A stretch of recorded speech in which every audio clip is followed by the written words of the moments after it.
भक्तजनों, माताओं, बहनों, सादर जय श्री कृष्ण। हमारे YouTube चैनल में आप सभी का बहुत बहुत स्वागत है। मैं हूं आपके साथ आचार्य धर्मेंद्र शास्त्री। आज हम आपको गुप्त नवरात्रि की दिव्य और ज्ञानमयी कथा सुनाने जा रहे हैं। इस कथा को अंत तक जरूर सुनिएगा और अधिक से अधिक लोगों को शेयर भी करिएगा। तो सबसे पहले आपको और आपके पूरे परिवार को गुप्त नवरात्रि की बहुत बहुत शुभकामनाएं और बधाइयां। माता रानी का भरपूर आशीर्वाद आपके जीवन पर सदैव बना रहे। आप सभी सुखी रहें, स्वस्थ रहें, व्यस्त रहें, मस्त रहें। माता महाकाली, महालक्ष्मी, महासरस्वती आपके ऊपर सदैव कृपा दृष्टि बनाए रखे। इन्हीं शुभकामनाओं के साथ आज हम आपको गुप्त नवरात्रि की दिव्य कथा सुनाने जा रहे हैं। वैसे तो पूरे वर्ष में 4 बार नवरात्रि आती है। सबसे पहली जो नवरात्रि आती है वो होती है चैत्री नवरात्रि। चैत्र माह के प्रतिपदा से लेकर के जो है शुक्ल पक्ष की प्रतिपदा से नवमी तक जो नवरात्रि होती है उसे चैत्री नवरात्रि कहा जाता है। वहीं दूसरी जो नवरात्रि आती है जिसे गुप्त नवरात्रि कहा गया है वो आषाढ़ी नवरात्रि जो आती है वो आषाढ़ माह के शुक्ल पक्ष की प्रतिपदा से लेकर के नवमी तक जो 9 दिन होते हैं उसे आषाढ़ी गुप्त नवरात्रि कहा जाता है। वहीं तीसरी प्रगट नवरात्रि जो आती है वो है आश्विन माह के शुक्ल पक्ष की प्रतिपदा से लेकर के नवमी तक जो 9 दिन होते हैं उसे शारदीय नवरात्रि या फिर कुंवार की नवरात्रि कहा जाता है। और उसके बाद जो गुप्त नवरात्रि आती है वो आती है माघ माह के शुक्ल पक्ष की प्रतिपदा से लेकर के नवमी तक जो 9 दिन होते हैं उसे गुप्त नवरात्रि कहा जाता है। इसे माघी नवरात्रि भी कहा जाता है। वैसे तो गुप्त नवरात्रि में अन्य नवरात्रियों के अनुसार ही आप घट स्थापना करके, कलश स्थापना करके, जवारे की स्थापना करके पूजन पाठ, आराधना तथा उपाय कर सकते हैं और श्री दुर्गा सप्तशती का पाठ भी कर सकते हैं, मंत्रों का जाप भी कर सकते हैं, उपाय भी कर सकते हैं। लेकिन गुप्त नवरात्रि में विशेष प्रकार से 10 महाविद्याओं की आराधना का सबसे अधिक महत्व माना गया है। साथ ही गुप्त नवरात्रि में गुप्त साधना का भी विशेष जो है महत्व माना गया है। ये साथ ही इस नवरात्रि में यदि आप माँ जगदम्बा की आराधना करते हैं या फिर कोई भी मंत्रों का जाप करते हैं, पूजन पाठ करते हैं या उपाय करते हैं तो आपको गुप्त रूप से पुण्य फल की प्राप्ति अवश्य ही होगी। साथ ही इस नवरात्रि में यदि आप व्रत करते हैं, माता के निमित्त यदि आप उपवास करते हैं या फिर आप कोई भी पुण्य कर्म करते हैं तो निश्चित तौर से आपको उत्तम फलों की प्राप्ति हो सकेगी। तो आप यदि कथा का श्रवण करेंगे तो भी आपको नवरात्रि का संपूर्ण पुण्य फल प्राप्त हो सकेगा। वैसे धर्म ग्रंथों में लिखा हुआ है कि कलौ चंडी विनायको, कलयुग में जगदम्बा देवी दुर्गा तथा भगवान गणेश जी सबसे जल्दी फल देने वाले देवी देवता होते हैं। और कलयुग में यदि आप चंडी की आराधना करेंगे, उपाय करेंगे या पाठ करेंगे या उनकी महिमाओं का आप श्रवण करेंगे या माँ की कथा का यदि आप श्रवण करेंगे तो आपको नवरात्रि की पूजा पाठ, उपाय का तथा अन्य कार्यों का पूरा पूरा पुण्य फल स्वयं ही प्राप्त हो जाएगा। यानी बिना किसी व्रत उपवास के यदि आप नवरात्रि का संपूर्ण पुण्य फल प्राप्त करना चाहते हैं तो आपको नवरात्रि के 9 दिनों तक निरंतर इस कथा का श्रवण करना चाहिए। जो मनुष्य गुप्त नवरात्रि के दौरान प्रत्येक दिन सुबह और शाम को माँ की इस कथा का श्रवण करेगा उसे गुप्त नवरात्रि का गुप्त पुण्य फल अवश्य ही प्राप्त होगा और माँ जगदम्बा स्वयं ही उनके समस्त कष्टों का निवारण कर देगी, उनके सोए हुए भाग्य को जगा देगी, उनके जीवन में उन्नति होगी, प्रगति होगी, उनकी समस्त इच्छाओं की पूर्ति हो जाएगी। तो आप यदि अपने जीवन के समस्त कष्ट और संकट को दूर करना चाहते हैं और माँ भगवती का भरपूर आशीर्वाद प्राप्त करना चाहते हैं, आप संतान प्राप्त करना चाहते हैं, आप उत्तम शिक्षा प्राप्त करना चाहते हैं, यदि आप मनवांछित विवाह करना चाहते हैं या फिर आप अच्छी और उच्च पद वाली नौकरी प्राप्त करना चाहते हैं या फिर आप अपने व्यापार में उन्नति प्राप्त करना चाहते हैं या किसी भी कार्य में आप प्रगति तथा उन्नति चाहते हैं, तो आपको गुप्त नवरात्रि के प्रत्येक दिन सुबह और शाम इस कथा को जरूर सुनना चाहिए। तो इस कथा को आप अंत तक जरूर सुनिएगा और अधिक से अधिक लोगों तक पहुंचा करके पुण्य लाभ अवश्य ही प्राप्त करिएगा। तो अब हम आपको माँ दुर्गा की गुप्त नवरात्रि के दिव्य और ज्ञानमयी कथा सुनाने जा रहे हैं। बोलिए जगदम्बे मात की जय। नमो दिव्ये महादेव्ये शिवाय शततम नमः। नमः प्रकृते भद्राय निहितः प्रणता स्मतां। शरणागत दीनार्थ परित्राण परायणी सर्वस्यार्ति हरे देवी नारायणी नमोस्तुते। सर्वबाधा विनिर्मुक्तो धन धान्य सुतान्वितः मनुष्यो मत प्रसादेन भविष्यति न संशयः। बोलिए जगदम्बे मात की जय। कथा प्रारंभ करने के पहले हम श्री सिद्ध कुंजिका स्तोत्रम का पाठ करेंगे। सिद्ध कुंजिका स्तोत्रम का पाठ सुनने से या प्रत्येक दिन पढ़ने से हमारे जीवन की सारी मनोकामनाएं पूर्ण हो जाती है। हम जो जो भी चाहते हैं वो सब कुछ प्राप्त कर सकते हैं। यदि कोई मनुष्य केवल सिद्ध कुंजिका स्तोत्रम का पाठ कर लेता है या फिर सुन लेता है तो उसे संपूर्ण दुर्गा सप्तशती का पूरा पूरा पुण्य फल प्राप्त हो सकेगा। तो आइए हम सब मिलकर के सबसे पहले श्री सिद्ध कुंजिका स्तोत्रम का पाठ करेंगे। बोलिए जगदम्बे मात की जय।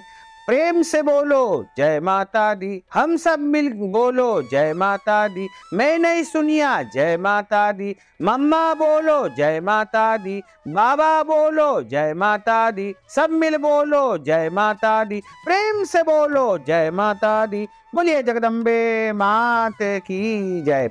आदि शक्ति भवानी की जय। अम्बे महारानी की। ओम शिव उवाच शृणु देवी प्रवक्ष्यामि कुंजिका स्तोत्रमुत्तमं येन मंत्र प्रभावेन चण्डीजाप शुभो भवेत्। न कवचं नार्गला स्तोत्रं कीलकं न रहस्यकं न सूक्तं नापि ध्यानं च न न्यासो न च वार्चनं। कुंजिका पाठ मात्रेण दुर्गा पाठ फलं लभेत्। अति गुह्यतरं देवी देवानामपि दुर्लभं। गोपनीयं प्रयत्नेन स्वयोनिरिव पार्वती। मारणं मोहनं वश्यं स्तम्भनोच्चाटनादिकं। पाठमात्रेण संसिद्ध्येत् कुंजिका स्तोत्रमुत्तमम्। ओम ऐं ह्रीं क्लीं चामुण्डायै विच्चे। ओम ग्लौं हुं क्लीं जुं सः ज्वालय ज्वालय ज्वल ज्वल प्रज्वल प्रज्वल। ऐं ह्रीं क्लीं चामुण्डायै विच्चे। ज्वल हम सम लं क्षं फट् स्वाहा। नमस्ते रुद्र रूपिण्ये नमस्ते मधुमर्दिनी नमः कैटभारिण्ये नमस्ते महिषार्दिनी नमस्ते शुंभहन्त्रे च निशुंभासुरघातिनी। जागृतं हि महादेवी जपं सिद्धिं कुरुष्व मे। ऐंकारी सृष्टिरूपाये ह्रींकारी प्रतिपालिका क्लींकारी कामरूपिण्ये बीजरूपे नमोस्तुते। चामुण्डा चण्डघाती च यैकारी वरदायिनी विच्चै च भयदा नित्यं नमस्ते मंत्ररूपिणी। धाम धीम धूम दूर्जटैः पत्नी वां बीं बूं वाग्धीश्वरी। क्रां क्रीं क्रूं कालिका देवी शां शिं शुं मे शुभं कुरु। हुं हुं हुंकार रूपिण्ये जं जं जम्बनादिनी। भ्रां भ्रीं भ्रूं भारवे भद्रे भवान्ये ते नमो नमः। अं कं चं टं तं पं यं शं भीं दुं वैं बीं हं क्षं द्विजाग्रं द्विजाग्रं त्रोटे त्रोटे दीप्तं कुरु कुरु स्वाहा। पां पिं पुं पार्वती पूर्णा खां खीं खूं खेचरी तथा सां सिं सुं सप्तशती देव्याः मंत्र सिद्धिं कुरुष्व मे। इदं तु कुंजिका स्तोत्रं मंत्र जागर्ति हेतवे अभक्तेनैव दातव्यं गोपितं रक्ष पार्वती। यस्तु कुंजिकया देवी हीनां सप्तशतीं पठेत् न तस्य जायते सिद्धिर् अरण्ये रोदनं यथा। श्री रुद्रयामले गौरी तंत्रे शिव पार्वती संवादे कुंजिका स्तोत्रम श्री जगदम्बार्पणमस्तु। सत्या सन्तु यजमानस्य कामः सफला सन्तु मनोरथाः। बोलिए जगदम्बे मात की जय। आदि शक्ति भवानी की जय। दुर्गे महारानी की। गुप्त नवरात्रि में तंत्र अर्थात वाम मार्गी साधना की जाती है। इस नवरात्रि की पूजा गुप्त रूप से की जाती है। गुप्त नवरात्रि तंत्र साधना करने वालों के लिए बहुत ही महत्वपूर्ण मानी जाती है। गुप्त नवरात्रि विशेष तौर पर गुप्त सिद्धियां प्राप्त करने के लिए बहुत ही उत्तम मानी गई है। गुप्त नवरात्रि में माँ की 10 महाविद्याओं की साधना करने से साधक की हर एक मनोकामनाएं पूर्ण हो जाती है और प्रत्येक कार्यों में उसे सिद्धि अवश्य ही प्राप्त होती है। तंत्र शास्त्र में जो 10 महाविद्या बताई गई है वो इस प्रकार है। पहली देवी है माँ महाकाली, दूसरी देवी है माँ तारा देवी, तीसरी देवी है माता त्रिपुर सुंदरी, चौथी देवी है माता भुवनेश्वरी, पांचवी देवी है माता छिन्नमस्ता देवी और छठी देवी है माता त्रिपुर भैरवी और सातवीं देवी है माता धूमावती और आठवीं देवी है माता बगलामुखी और नवीं देवी है माता मातंगी देवी और 10वीं देवी है माता कमला देवी। गुप्त नवरात्रि से जुड़ी प्रामाणिक एवं प्राचीन कथा इस प्रकार है। इस कथा के अनुसार एक समय की बात है कि परम तपस्वी ऋषि श्रृंगी भक्त जनों को दर्शन दे रहे थे और कई भक्त उनकी चरण वंदना करके, उनको प्रणाम करके उनका आशीर्वाद प्राप्त कर रहे थे।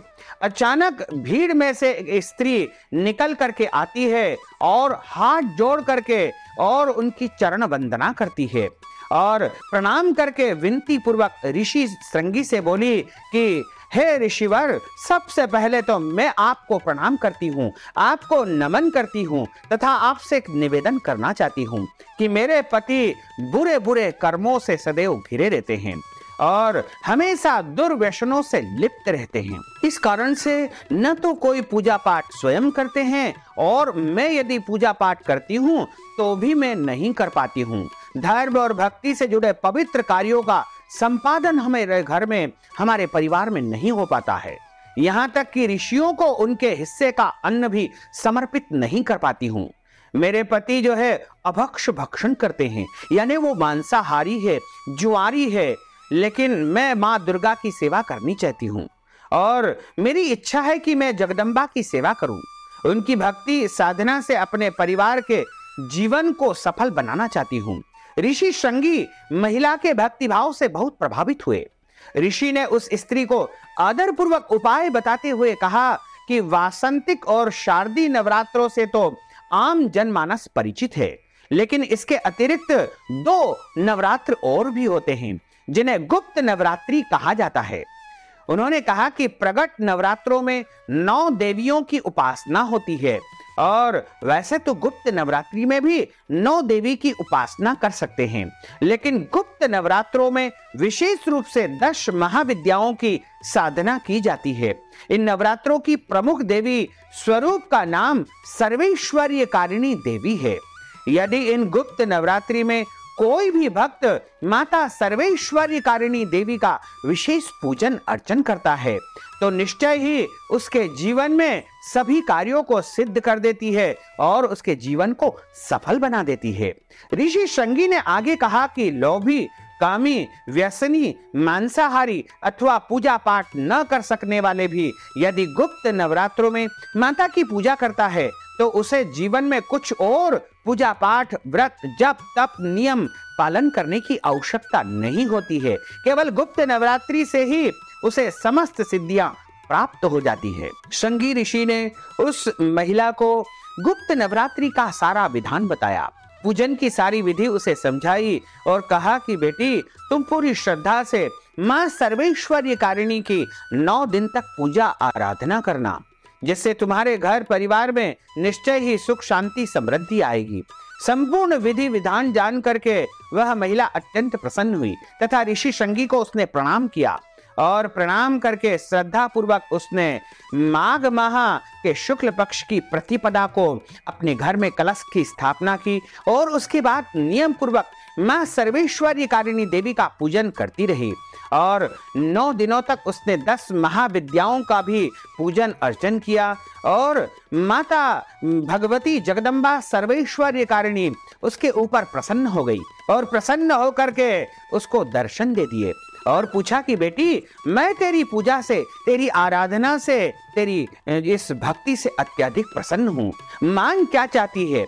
तो उस महिला ने कहा कि माता, मैं चाहती हूं कि मेरे पतिदेव अच्छे मार्ग पर चले, सही कर्म करे, सत्कर्म करते हुए भक्ति के मार्ग में प्रवृत्त हो, तथा आपकी कृपा दृष्टि मेरे पूरे परिवार पर बनी रहे, पूरा परिवार सुखी रहे, संपन्न रहे, बस यही मेरी आपसे कामना है। माँ भगवती जगदम्बा ने उस महिला को तथास्तु कह करके आशीर्वाद दिया और उसके बाद वहां से अंतर्ध्यान हो गई। माँ भगवती की कृपा से उस महिला के घर में सुख शांति समृद्धि आ गई। उसका पति जो गलत मार्ग पर चल रहा था वह भी सही मार्ग पर आ गया और गुप्त नवरात्रि की जो है कृपा से, मां सर्वेश्वरी कारिणी की कृपा से उसका जीवन पुनः हरा भरा हो गया, उसका जीवन खिल उठा।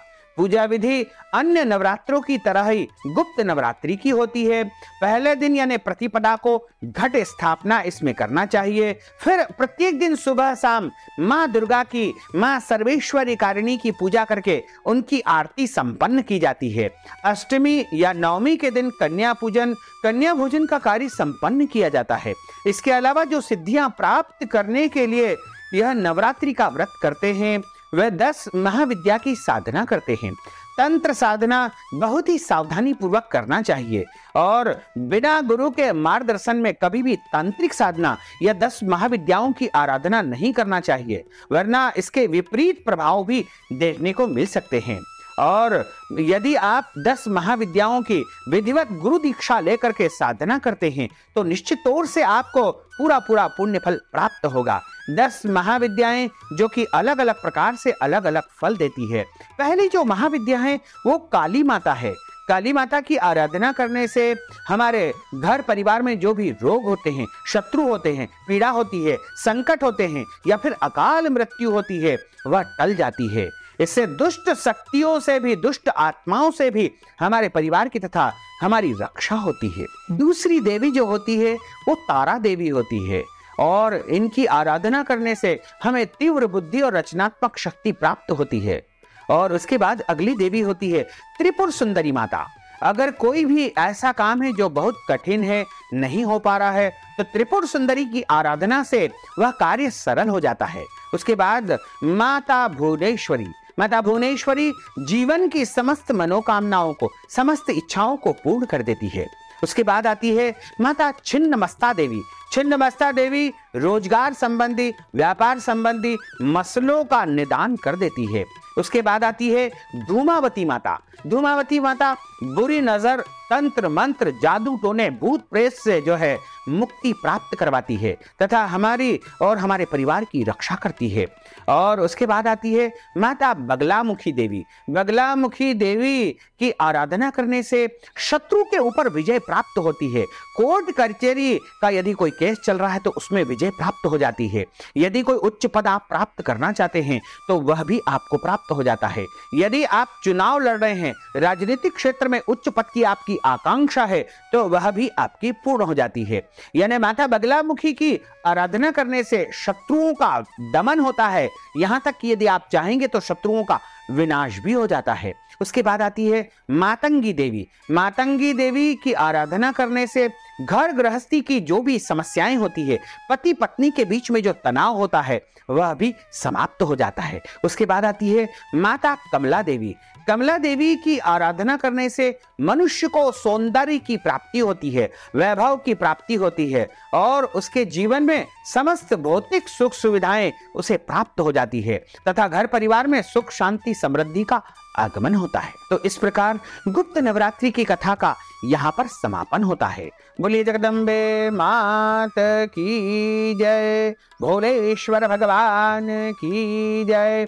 अच्युतम केशवम राम नारायणम कृष्ण दामोदरम वासुदेवम हरे, श्रीधरम माधवम गोपिका वल्लभम, श्री जानकी नायकम श्री रामचंद्रम भजे, जानकी मनोहरम सर्वलोक नायकम, श्री शंकरादि सेवितम पुण्य नाम कीर्तनम, श्री राम राम राम राम राम नाम तायकम, रामा कृष्ण वासुदेवा भक्ति मुक्तिदायकम, रामा कृष्ण वासुदेवा भक्ति मुक्तिदायकम, रामा कृष्ण वासुदेवा भक्ति मुक्तिदायकम, रामा कृष्ण वासुदेवा भक्ति मुक्तिदायकम।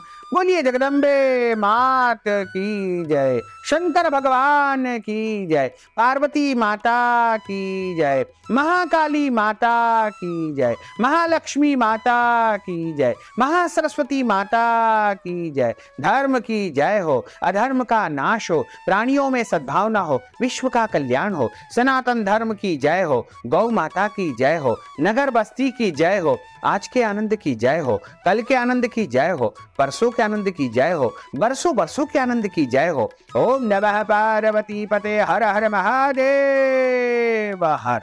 भक्तजनों, माताओं बहनों, यदि आप गुप्त नवरात्रि के निमित्त दान दक्षिणा प्रदान करना चाहते हैं या कथा की धनराशि प्रदान करना चाहते हैं या फिर कोई भी अन्नदान, वस्त्रदान, ब्राह्मण भोजन के निमित्त या पूजन पाठ या फिर मंत्र जाप के निमित्त कोई भी धनराशि यदि आप प्रदान करना चाहते हैं तो आप हमारे पेटीएम के माध्यम से, गूगल पे के माध्यम से, फोन पे के माध्यम से या फिर अकाउंट नंबर के माध्यम से धनराशि हमें पहुंचा करके अपना नाम तथा गोत्र बता करके गुप्त नवरात्रि का पूरा पूरा पुण्य फल प्राप्त कर सकते हैं। साथ ही आपसे अनुरोध है कि हमारे इस ज्ञानवर्धक वीडियो को अधिक से अधिक लोगों को शेयर करिएगा, लाइक करिएगा, कमेंट करिएगा और यदि अभी तक आपने सब्सक्राइब नहीं किया तो अभी और इसी समय सब्सक्राइब अवश्य कर लीजिए। आपको और आपके पूरे परिवार को सादर जय श्री कृष्ण, सादर धन्यवाद।